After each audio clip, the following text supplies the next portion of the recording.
Hi everyone, welcome to the channel easy science with Sakshi. तो बेटा हमने लास्ट क्लास में हमने क्रॉप से रिलेटेड जितनी भी चीज़ें थी कि हम उनकी वैरायटी किस तरीके से अच्छे कर सकते हैं, इम्प्रूव कर सकते हैं, या फिर उनका प्रोडक्शन कैसे इंक्रीज कर सकते हैं, या किस तरीके से हम हमारी क्रॉप को इंसेक्ट पेस्ट से क्या कर सकते हैं, प्रोटेक्ट कर सकते हैं। तो इन सब के बारे में हमने पढ़ा था। आज की क्लास में बेटा हम एनिमल हस्बेंड्री के बारे में पढ़ेंगे। मीन्स कि हमने अब इस क्लास में क्या पढ़ना है कि हम एनिमल से जो भी हमें प्रोडक्ट मिल रहे हैं, ठीक है, उनको हम किस तरीके से इम्प्रूव कर सकते हैं या उनकी प्रोडक्शन को किस तरीके से हम बढ़ा सकते हैं। ठीक है भाई, इसके बारे में हमने आज की क्लास में पढ़ना है। ओके भाई, एनिमल्स के अंदर हम क्या क्या किस चीज़ में चेंजेस कर सकते हैं कि हमें क्या हो, उनकी प्रोडक्शन अच्छी मिले। जैसे कि हमें क्या करना पड़ेगा, उनकी फीडिंग हैबिट्स के बारे में देखना पड़ेगा, और वो किस तरीके से ब्रीड कर रहे हैं, ब्रीड करने के बाद हमें उनसे क्या मिल रहा है क्या नहीं मिल रहा है, उस सब का देखना पड़ेगा। या फिर हमें अपने एनिमल्स को क्या करना पड़ेगा, डिजीज से क्या करना है, प्रोटेक्ट करना है। मीन्स इन सभी चीज़ों का हम ध्यान रखेंगे तभी तो हमें उनकी अच्छी प्रोडक्शन मिलेगी ना। ठीक है, ओके। तो मेनली बेटा एनिमल हस्बेंड्री के अंदर कौन कौन से चीज़ों की मीन्स हम मतलब फार्मिंग करते हैं। जैसे कि कैटल्स की फार्मिंग हो गई है, पोल्ट्री फार्मिंग हो गया, फिश फार्मिंग हो गया, या फिर हम जैसे बी कीपिंग करते हैं। तो ये सब हमने क्या करना है, एक एक करके एनिमल हस्बेंड्री के अंदर पढ़ना है। तो सबसे पहले हम किसके बारे में पढ़ेंगे, कैटल फार्मिंग के बारे में पढ़ेंगे। ठीक है भाई, कैटल फार्मिंग के अंदर मेनली हमारे जो यहाँ पे लोकल में यूज़ करते हैं बेटा, वो किस किस को, काऊ को और बुफेलो को यूज किया जाता है। ठीक है, तो हम इनके बारे में ही पढ़ेंगे। वैसे तो बहुत सारे और भी एनिमल्स हैं जो मीन्स दूध देते हैं, ठीक है, लेकिन यहाँ पे हम सिर्फ काऊ और बफेलो के बारे में पढ़ेंगे। ठीक है, तो बेटा एनिमल्स जो होते हैं वो हमारे, देखो, जरूरी नहीं है कि हम सिर्फ उनको मिल्क के लिए ही हम उनको पालेंगे। ठीक है, दो पर्पज होते हैं भाई कैटल फार्मिंग के। क्या क्या होते हैं, सबसे पहला तो हम क्या करते हैं, हम उनसे दूध लेते हैं। ठीक है, और दूसरा हमारा पर्पज क्या होता है, ड्राफ्ट लेबर, कि उनसे हम अपने जितने मीन्स जो हमारे घरेलू काम होते हैं, जो भी होते हैं, उनके अंदर मतलब यूज करने के लिए हम उनको क्या करते हैं, पशु पालन करते हैं। ठीक है भाई, तो हमारे दो टाइप के एनिमल्स होते हैं, एक तो मिल्क एनिमल्स और दूसरे ड्राफ्ट एनिमल्स। मिल्क एनिमल्स वो होंगे बेटा जो हमें क्या करेंगे, दूध देंगे। ठीक है, और जो ड्राफ्ट एनिमल्स जो होते हैं वो क्या होंगे, जो मीन्स हमारी लेबर में हेल्प करेंगे। जैसे देखो, मिल्क एनिमल्स हमें क्या कर रहे हैं, दूध दे रहे हैं। तो कंपैरिजन में जो ड्राफ्ट एनिमल्स है वो क्या कर रहे हैं बेटा, आपके जैसे ट्रांसपोर्टेशन हो गया, या फिर मीन्स खेत को जोतने में हो गया। ठीक है, तो इस तरीके से क्या करते हैं, हमारी हेल्प करते हैं। जो मिल्क एनिमल्स है उनके अंदर सिर्फ क्या होती है भाई, फीमेल एनिमल्स होती हैं। ठीक है, जबकि जो ड्राफ्ट एनिमल्स है उनके अंदर तो बेटा मेल्स भी हो सकते हैं और फीमेल्स भी हो सकती है, दोनों हो सकते हैं। ठीक है, अभी मिल्क एनिमल्स के एग्जाम्पल क्या हैं, जैसे हमारी काऊ और बफेलो, ये इनके साइंटिफिक नाम है। काऊ का साइंटिफिक नाम क्या है भाई, बोस इंडिकस, एंड बुफेलो का नाम क्या है, बोस बुवेलिस। ऐसे ध्यान रखेंगे, बी से बुफेलो और बी से बुवेलिस। ठीक है, ऐसे याद रखना है। ओके, उसके बाद देखो कुछ एग्जाम्पल दे रखे हैं भाई, कुछ फॉरेन स्पीसीज के और जो इंडिजियस जो हमारी लोकल स्पीसीज है उनके। जैसे कि फॉरेन स्पीसीज के क्या एग्जाम्पल है, जैसे जर्सी हो गई, ब्राउन स्विस, होलिस्टिक फ्रेसियन। ठीक है, और जो हमारी लोकल स्पीसीज है उनके नाम क्या है, साहिवाल हो गया, गिर हो गया बेटा। ठीक है, रेड सिंधु, ये सब क्या है, हमारी लोकल स्पीसीज के नाम है। उसके बाद बेटा एक वर्ड आता है लैक्टेशन पीरियड।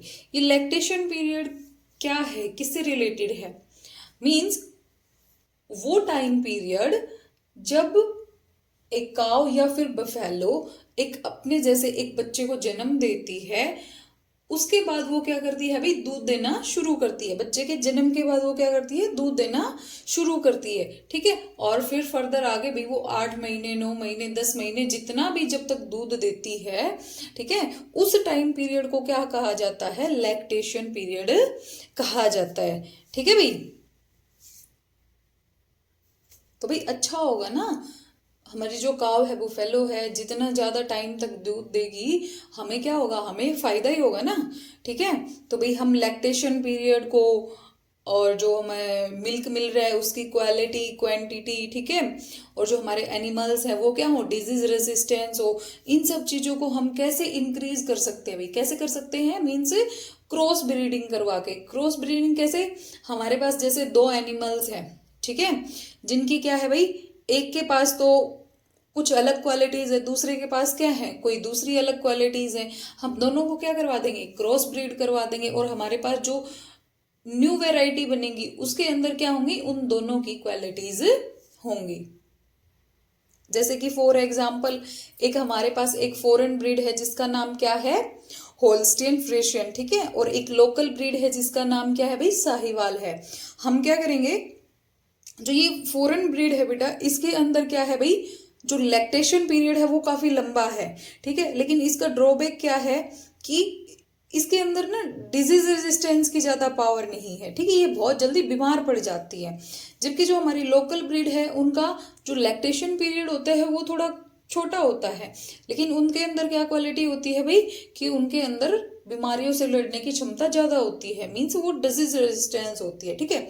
तो हम ऐसा चाहेंगे ना कि भाई लैक्टेशन पीरियड भी लंबा हो और वो डिजीज रेजिस्टेंस भी हो, तो हम इन दोनों की, मीन्स जो फॉरेन ब्रीड है और जो लोकल ब्रीड है, इन दोनों को क्या करवा देंगे, क्रॉस ब्रीडिंग करवा देंगे, ठीक है। क्रॉस ब्रीडिंग के बाद भाई हमें एक हाइब्रिड ब्रीड मिलेगी, ठीक है, जिसका नाम क्या रखा है इन्होंने, फ्रेजवाल रखा है, ठीक है, जिसके अंदर क्या होगा, इसका लैक्टेशन पीरियड भी लंबा होगा भाई, और ये क्या होगी, डिजीज रेजिस्टेंस भी होगी, ठीक है। तो समझ में आया किस तरीके से हम लैक्टेशन पीरियड, डिजीज रेजिस्टेंस और मिल्क की क्वालिटी और क्वांटिटी को इंक्रीज कर सकते हैं। उसके बाद बेटा फूड रिक्वायरमेंट, कि कौन से एनिमल्स को, जैसे हमने दो टाइप के एनिमल्स के बारे में बात की है ना, milk animals and draft animals, तो कौन से को कितने खाने की जरूरत है, ठीक है।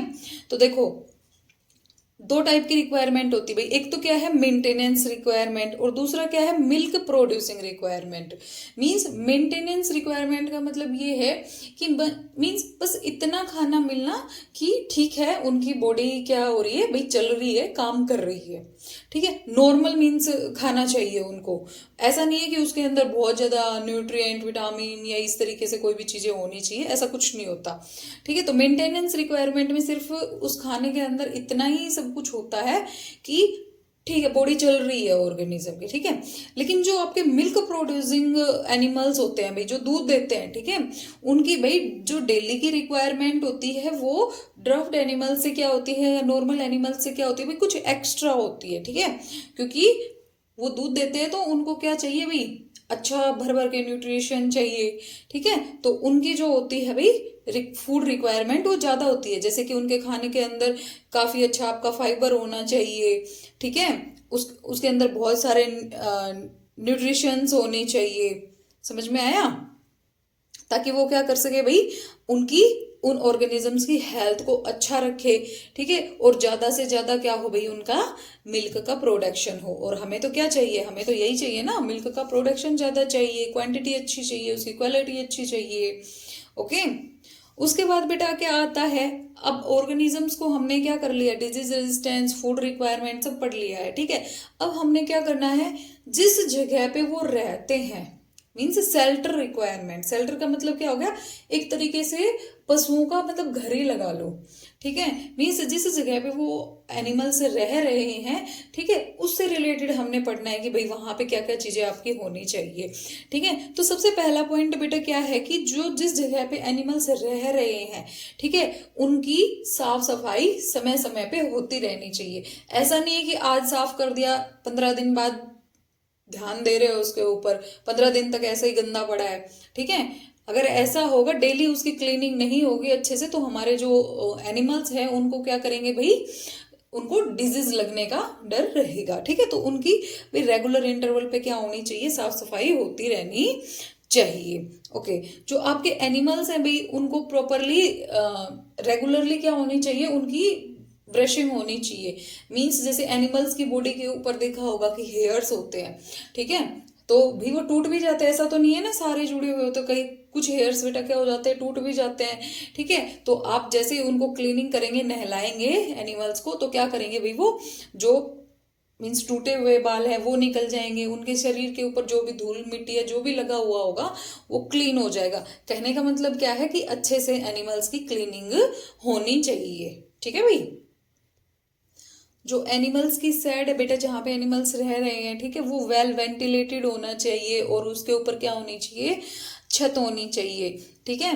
ऐसा नहीं होना चाहिए कि भाई उसके अंदर से हवाई पास नहीं हो रही हो, एनिमल्स को आपके बहुत ज़्यादा गर्मी लग रही हो, ठीक है। और छत होनी चाहिए ताकि जो आपके एनिमल्स है वो बेटा अधिक गर्मी, बारिश और ठंड से अपने आप को बचा सके, ठीक है भाई। उसके बाद बेटा जहाँ पे आपके एनिमल्स रहते हैं, जो जगह उनकी बनाई जाती है, वो कुछ इस तरीके से बनाई जानी चाहिए कि वो सरफेस क्या हो, जो मीन्स जो फ्लोर है वो क्या हो बेटा, आगे से तो थोड़ा ऊंचा हो और पीछे की तरफ से क्या हो भाई, थोड़ा नीचा हो, मीन्स ढलान होनी चाहिए उसके ऊपर, ताकि जब पशु मीन्स अपना जो एक्सक्रीटर रिलीज करता है, मीन्स यूरिन पास करता है, तो वो बेटा क्या हो, मीन्स पीछे की तरफ आ जाए, ठीक है, ताकि वो अच्छे से वहां से ड्राई रह सके और क्लीन रह सके, ठीक है। उसके बाद क्या करना है बेटा, डिजीज का ध्यान रखना है। डिजीज मैनेजमेंट किस तरीके से करेंगे हम एनिमल्स के अंदर, उस चीज का ध्यान रखना है हमने, ओके। तो भाई बीमारियां किस किस से हो सकती है भाई, बैक्टीरिया भी कर सकते हैं, वायरस भी कर सकते हैं, वोम्स और काफी अदर पैरासाइट्स भी क्या कर सकते हैं, कैटल्स को बीमार कर सकते हैं, ठीक है भाई। तो उसके बाद देखो जो पैरासाइट्स होते हैं बेटा, वो एक्टोपैरासाइट भी होते हैं और एंडोपैरासाइट भी होते हैं। कहने का मतलब अगर आपका पैरासाइट एनिमल की बॉडी के अंदर रह रहा है, ठीक है, तो उसको क्या कहेंगे, एंडोपैरासाइट। और अगर बॉडी के बाहर है, ठीक है, तो उसको क्या कहेंगे हम, एक्टोपैरासाइट, ठीक है, या फिर एक्सटर्नल या इंटरनल पैरासाइट भी बोल सकते हैं। जैसे आपने डॉग्स वगैरह को देखा होगा या फिर पशुओं को देखा है, उनके ऊपर आपने ये लिक्स वगैरह, टिक्स वगैरह ये सब देखी होंगी, ठीक है। तो ये क्या है भाई, आपकी एक्सटर्नल या फिर एक्टोपैरासाइट होती है, ठीक है।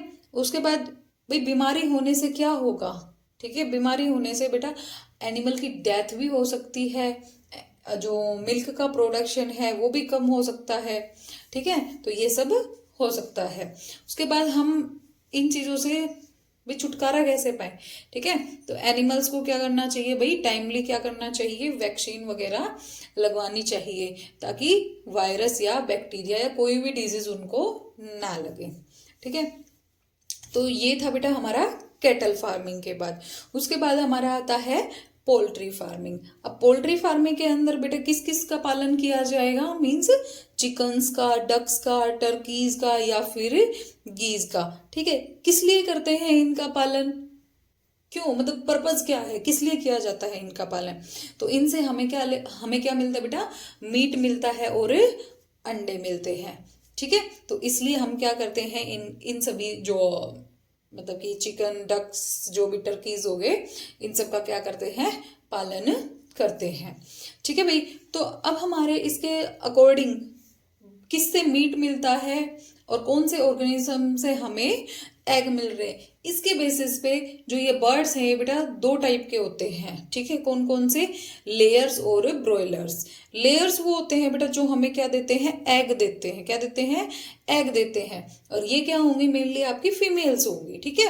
और जो ब्रॉयलर्स होते हैं बेटा, इनसे हमें क्या मिलता है भाई, इनसे मीट मिलता है, क्या मिलता है, मीट मिलता है, ठीक है। ये आपका मेल भी हो सकता है और फीमेल भी हो सकता है। ये आपके पेपर के अंदर बेटा डायरेक्टली दोनों के बीच में डिफरेंस भी पूछा जाता है कि difference between layers and broilers. तो सबसे पहला पॉइंट तो यही आएगा कि भाई जो लेयर्स हैं उनसे हमें क्या मिलता है, एग मिलता है, ठीक है। और जो ब्रॉयलर्स होते हैं उनसे हमें क्या मिलता है भाई, मीट मिलता है, ठीक है। उसके बाद क्या, नेक्स्ट पॉइंट क्या बेटा,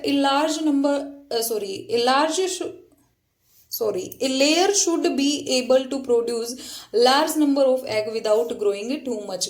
मीन्स जरूरी नहीं है कि ये जो आपके लेयर्स होते हैं ये बहुत ज़्यादा ग्रो करें और ग्रो करने के बाद आपको एग्स देंगे। बेटा इनका साइज छोटा छोटा होता है, तभी ये तभी से ये क्या कर देते हैं भाई, एग ले करना शुरू कर देते हैं। ठीक है, लेकिन जो ब्रॉयलर्स होते हैं उनसे हमें क्या चाहिए, मीन्स अच्छा खासा मीट चाहिए। ठीक है, तो उनकी क्या होनी चाहिए भाई, उन जो ब्रॉयलर्स हैं उनकी बहुत अच्छी खासी क्या होनी चाहिए भाई, ग्रोथ होनी चाहिए। ठीक है, उसके बाद जो लेयर्स होते हैं भाई उनको काफ़ी सारा स्पेस चाहिए होता है, लाइटिंग चाहिए होती है। ठीक है, जबकि जो ब्रॉयलर्स होते हैं, ठीक है, वो जल्दी जल्दी क्या करते हैं भाई, ग्रो करते हैं। उनको ऐसी कंडीशंस चाहिए होती हैं कि वो क्या कर सके, जल्दी से ग्रो कर सके। ठीक है, और कम से कम क्या हो, उनकी डेथ हो। ठीक है, उसके बाद जो लेयर्स होते हैं बेटा उनको क्या चाहिए होती है, ऐसा नहीं भर भर के, मीन्स मतलब उनकी फूड रिक्वायरमेंट्स है, उनको सिर्फ नॉर्मल खाना दिया जाता है। जबकि जो ब्रॉयलर्स होते हैं बेटा उनको विटामिन ए एंड विटामिन के रिच, मीन्स आपके जो खाना होता है और जिसके अंदर काफ़ी सारा प्रोटीन हो। ठीक है, ऐसा खाना उनको दिया जाता है, क्योंकि जितना अच्छा उनको खाना मिलेगा उतना ही हमें क्या मिलेगा, मतलब कि अच्छा मीट मिलेगा। ठीक है, तो इनकी जो फूड रिक्वायरमेंट होती है भाई जो है स्पेशल होती है। ठीक है, अभी भाई जो पोल्ट्री बर्ड्स हैं, ठीक है, इनके बीच में भी हम क्या करवा देंगे, क्रॉस ब्रीडिंग करवाएंगे। जैसे कि एग्जांपल दे रखा है बेटा आपकी इंडियन स्पीसीज है जैसे कि एसील हो गई, ठीक है, और फॉरेन स्पीसीज जैसे लेग हॉर्न हो गई। ठीक है, इनके बीच में हम क्या करवा देंगे, क्रॉस ब्रीडिंग करवा देंगे, जिससे कि हमें एक क्या मिलेगी भाई, न्यू वैरायटी मिलेगी, जिसके अंदर जिससे हमें क्या मिलेगी, मीन्स जो हमारे प्रोडक्ट होंगे उनकी क्वांटिटी भी ज़्यादा होगी। ठीक है, और क्वालिटी भी अच्छी होगी। ठीक है, और जो बेटा आपके ब्रॉयलर पेरेंट्स मीन्स वो ऑर्गेनिज्म जिनसे हमें क्या मिल रहे हैं, छोटे छोटे ब्रॉयलर्स, मीन्स उनके बच्चे मिल रहे हैं। ठीक है, तो जो पेरेंट्स हैं बेटा उनका साइज क्या होगा, छोटा छोटा होगा। छोटा होना क्यों जरूरी है, अगर काफी बड़ा हो जाएगा पेरेंट का साइज, ठीक है, तो वो क्या हो जाएगा भाई, आलसी हो जाएगा। ठीक है, और वो जल्दी जल्दी ब्रीड नहीं करेगा।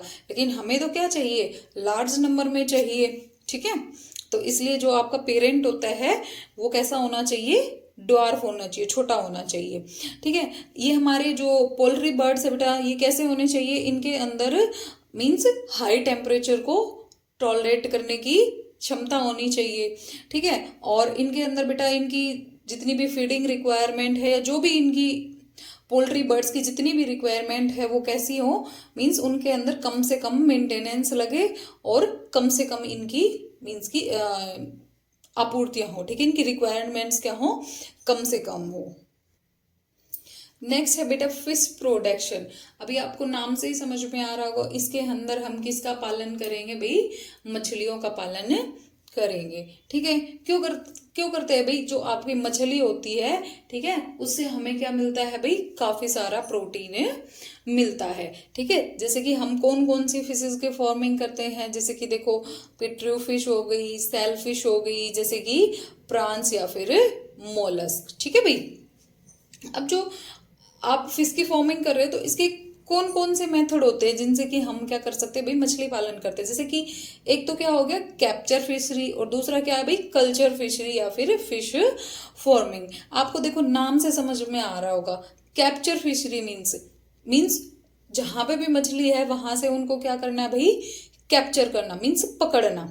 ठीक है, तो जितनी भी आपकी नेचुरल वाटर बॉडीज है, ठीक है, जैसे कि क्या हो गया भाई, सी हो गया, रिवर हो गया, लेक हो गया, पोंड हो गया, वहां से डायरेक्टली फिशेस को क्या करना भाई, कैप्चर करना। ठीक है, मीन्स वहां से पकड़ना। ठीक है, और कल्चर फिशरी और फिश फार्मिंग, नाम से समझ में आ रहा है कि आप जानबूझ के क्या कर रहे हो, वहां पे उनका पालन कर रहे हो। ठीक है, नेचुरल वाटर बॉडी के अंदर आपने कुछ भी नहीं किया, मीन्स ह्यूमन इन्वॉल्वमेंट बिल्कुल भी नहीं है उसके अंदर, वो नेचुरली वहां पे हुई है, पैदा हुई है। ठीक है, और लेकिन जो आपका कल्चर फार्मिंग है या फिश फार्मिंग है उसके अंदर बेटा ह्यूमन एक्टिविटी इन्वॉल्व होती है।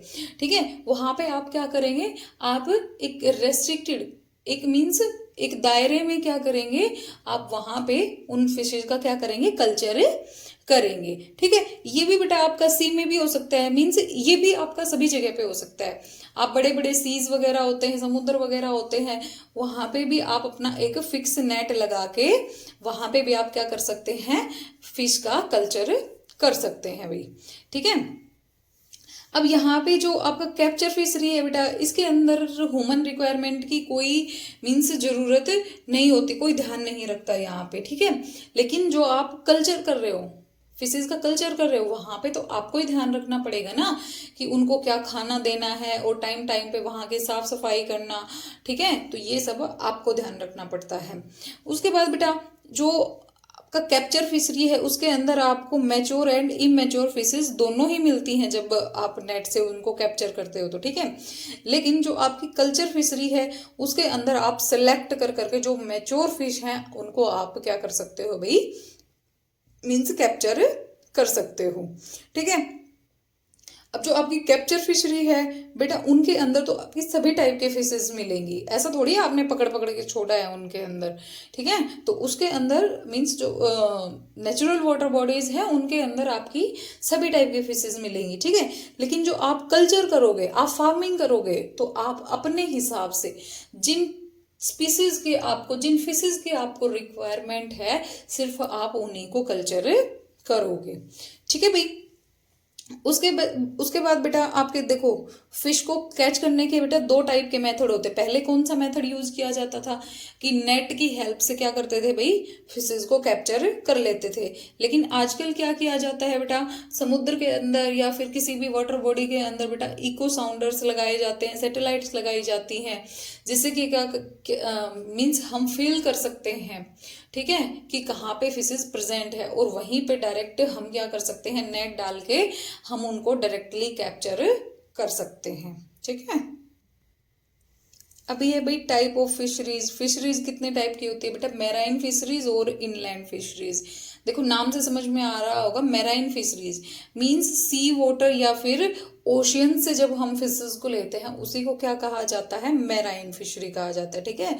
देखो मैराइन फिश के कौन कौन से एग्जाम्पल है, जैसे कि पोम्फ्रेट हो गया, टूना हो गया, मैकेरल हो गया, सार्डाइंस, बॉम्बे डक, ये सब क्या है भाई, मैराइन फिश के एग्जाम्पल हैं, ठीक है। अब मैराइन फिश के कुछ ऐसे ऑर्गेनिजम्स होते हैं जिनकी भाई क्या है भाई, हाई वैल्यू होती है, मतलब बहुत ज्यादा इंपॉर्टेंस होती है, जैसे कि प्रॉन्स हो गए, मुसेल्स, ऑस्टर्स, पर्ल स्पोर्ट, भेटकी, ठीक है, इनकी बहुत ज्यादा वैल्यू होती है, ठीक है भाई।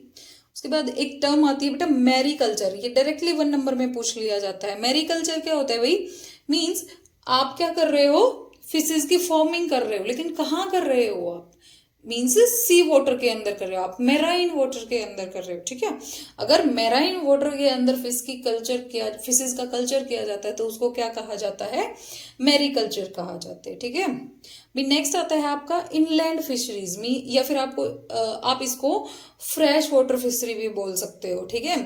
तो भाई फिश की फार्मिंग कहाँ करना, फ्रेश वाटर में या फिर ब्रैकिश वाटर में करना, ठीक है, उसी को क्या कहा जाता है, इनलैंड फिशरी कहा जाता है। क्या कहा जाता है, इनलैंड फिशरी कहा जाता है। अब ब्रैकिश वाटर क्या होता है, मींस आपका सी वाटर और फ्रेश वाटर दोनों को आप क्या कर दो, मिक्स कर दो, ठीक है।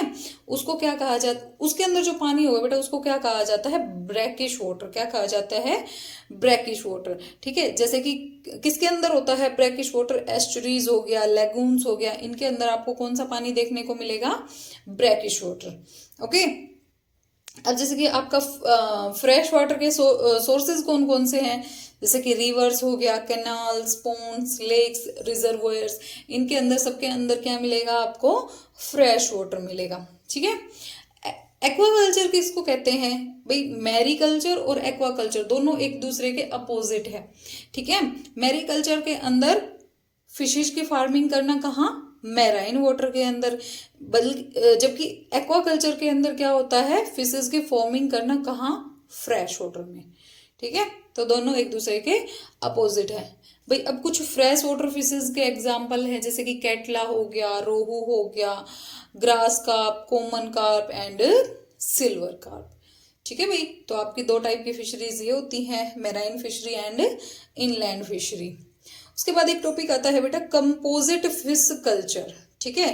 कंपोजिट फिश कल्चर के अंदर बेटा क्या किया जाता है, एक ही जगह में मींस एक ही फील्ड के अंदर आप क्या करेंगे, मीन्स 4 से 5 टाइप की जो फिशेज होती हैं बेटा, उनको क्या करेंगे, मीन्स उनका कल्चर करेंगे आप, उनकी फार्मिंग करेंगे। ठीक है, किसके साथ, आपके साथ क्या होगी, एक क्रॉप भी होगी आपके फील्ड के अंदर। जैसे आपका राइस होता है, ठीक है, राइस के अंदर क्या होता है, स्टैंडिंग वाटर होता है, ठीक है, और फिशेज को भी क्या चाहिए होता है, वाटर की रिक्वायरमेंट होती है हमेशा।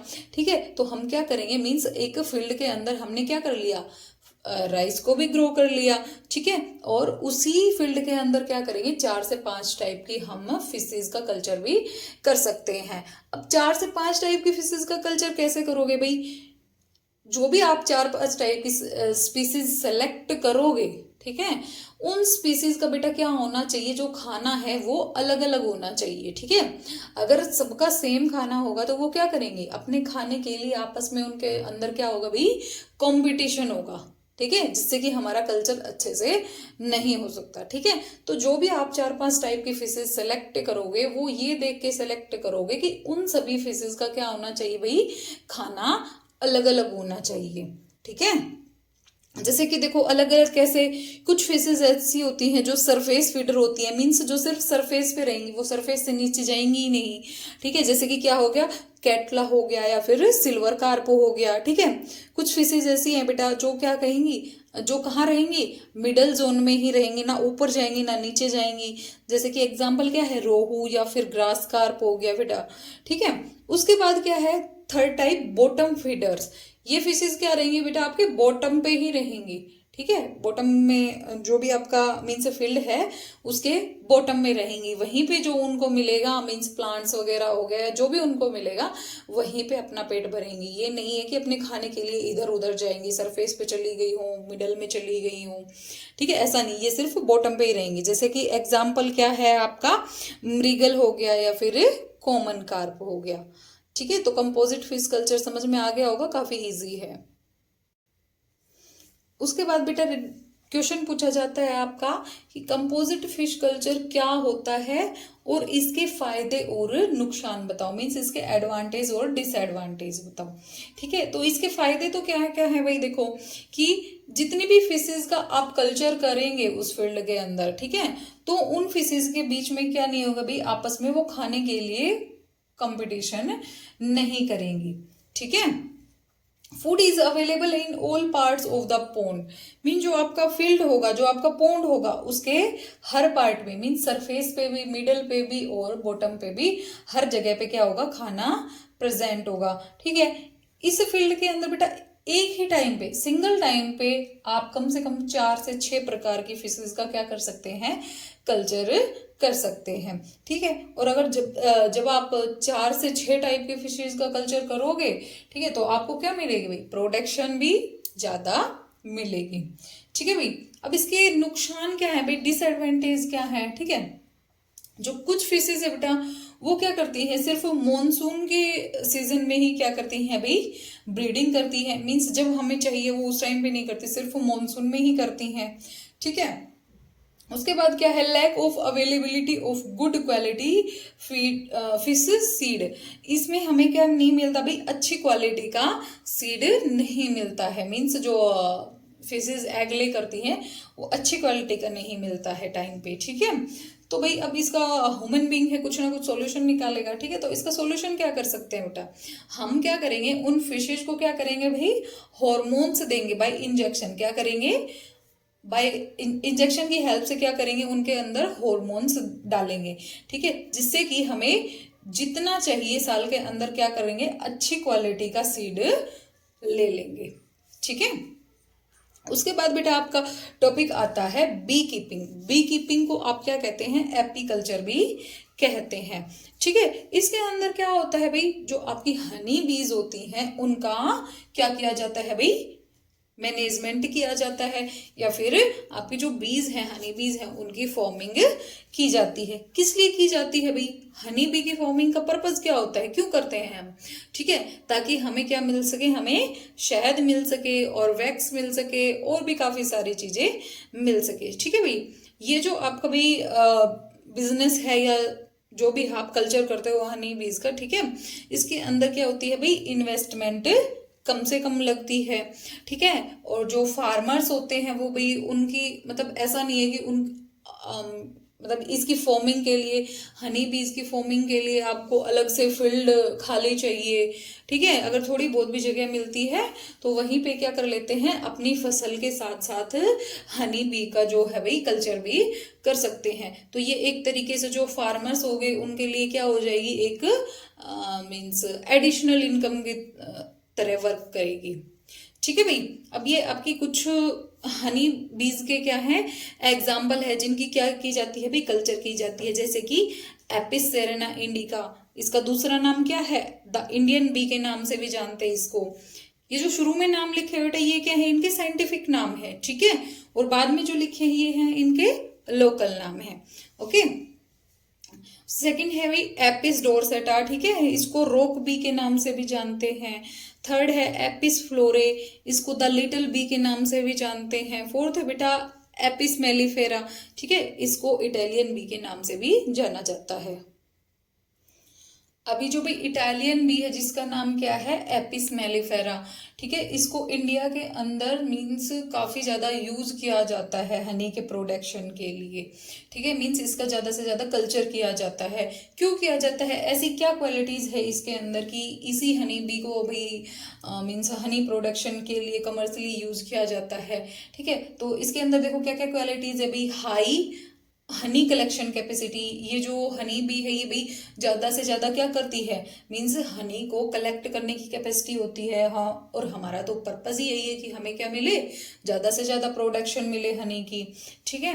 उसके बाद ये भी रिप्रोड्यूस जल्दी जल्दी करती है, ठीक है। और ये क्या करती है, मीन्स ये स्टिंगलेस होती है, भी डंक बहुत कम मारती है ये, ठीक है। इसके अंदर वो नहीं होता है, डंक नहीं होता है, ठीक है। और ये भी जो मीन्स जो मधुमक्खी का इसका जो छत्ता होता है उसके अंदर क्या रहती है, काफ़ी लंबे समय के लिए रहती है, ऐसा नहीं है थोड़े टाइम रुकी और फिर वहाँ से उसको छोड़ के चली जाएगी, ठीक है। ब्रीड वेल, अच्छे से क्या करती है भाई, ये ब्रीडिंग करती है, ठीक है। ये इसकी क्वालिटीज है जिसकी वजह से इसको ज़्यादा से ज़्यादा यूज किया जाता है। उसके बाद बेटा एक टर्म आती है एपियरी, क्या आती है भाई, एपियरी। एपियरी किसको कहते हैं भाई, एपियरी उस जगह को कहते हैं जहां पे एक सिस्टमेटिक मैनर में क्या किया जाता है भाई, हम अपने मीन्स देखा होगा गांव में कभी, खेतों में कभी देखा होगा, मीन्स ऐसे लाइन में कुछ कुछ डिस्टेंस पे क्या किया जाता है, मीन्स एक मैनर के अंदर वो उन बॉक्सेस को क्या किया जाता है, अरेंज किया जाता है, ठीक है। और जहाँ पे क्या करती हैं वो हनी बीज हनी कलेक्ट कर करके लेके आती है। मीन्स वो जगह जहाँ पे आप एक सिस्टमेटिक मैनर के अंदर उन बॉक्सेस को अरेंज करते हैं, किसके लिए, मीन्स हनी को कलेक्ट करने के लिए, ठीक है। उसी जगह को क्या कहा जाता है बेटा, एपियरी कहा जाता है। क्या कहा जाता है, एपियरी कहा जाता है। सिंपल सी भाषा में कहने का मतलब क्या है, उस जगह को एपियरी कहा जाता है जहां पे हम हनी बी का क्या कर रहे हैं भाई, कल्चर कर रहे हैं, ठीक है, उसको एपियरी बोला जाता है। उसके बाद बेटा वर्ड आता है पास्चुरेज। अब पास्चुरेज क्या होता है, ठीक है भाई, जो आपकी एपियरी है, ठीक है, जहाँ पे आप हनी का क्या कर रहे हो, प्रोडक्शन कर रहे हो, या फिर आप मीन्स आपकी जो बीज हैं उनका क्या कर रहे हो, कल्चर कर रहे हो, ठीक है। उस जगह के आसपास जिस टाइप का भी फ्लोरा होगा, ठीक है, जैसे भी जिस टाइप के भी आपके क्या होंगे, फ्लावर्स होंगे, ठीक है,